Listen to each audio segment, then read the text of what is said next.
রাস্তা ছেড়ে দিয়ে সেন্ট্রাল পার্কের সামনে বসতে হবে আন্দোলনকারীদের।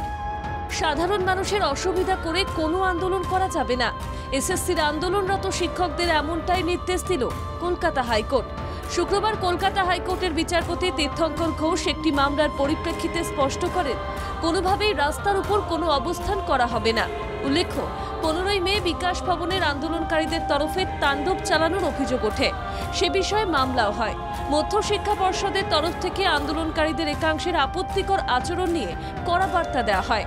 এ বিষয়টি হাইকোর্টে উঠতেই বিচারপতি জানান, পুলিশ কোনো কড়া পদক্ষেপ করতে পারবে না, পর্ষদ শোকজ নোটিশ পাঠাতে পারবে না। চাকরিহারাদের বিষয়টি মানবিকভাবে দেখার কথাও তুলে ধরেন বিচারপতি তীর্থঙ্কর ঘোষ। বিকাশ ভবনের সামনে রাস্তার উপরে বসে কোনোভাবেই অবস্থান করা যাবে না। সেন্ট্রাল পার্কের লাগোয়া এলাকায় অবস্থান করতে হবে আন্দোলনকারীদের। পর্যায়ক্রমে 200 জন করে আন্দোলনস্থলে থাকতে পারবেন। আন্দোলনকারীদের 10 প্রতিনিধির নাম জমা দিতে হবে। বিকাশ ভবনের সামনে চাকরিহারা শিক্ষকদের মধ্যে যাদের বিরুদ্ধে মামলা আছে তাদের বিরুদ্ধে কোনো পদক্ষেপ নিতে পারবে না পুলিশ। নির্দেশ বিচারপতি তীর্থঙ্কর ঘোষের। আন্দোলনকারীদের মাথার উপর অস্থায়ী তাঁবু, জল ও বাথরুমের ব্যবস্থা করে দিতে হবে রাজ্য সরকারকে।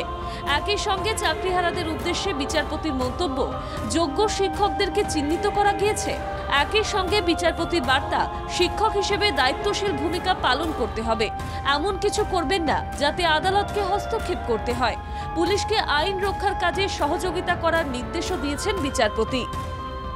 ব্যুরো রিপোর্ট, বাংলা জাগো।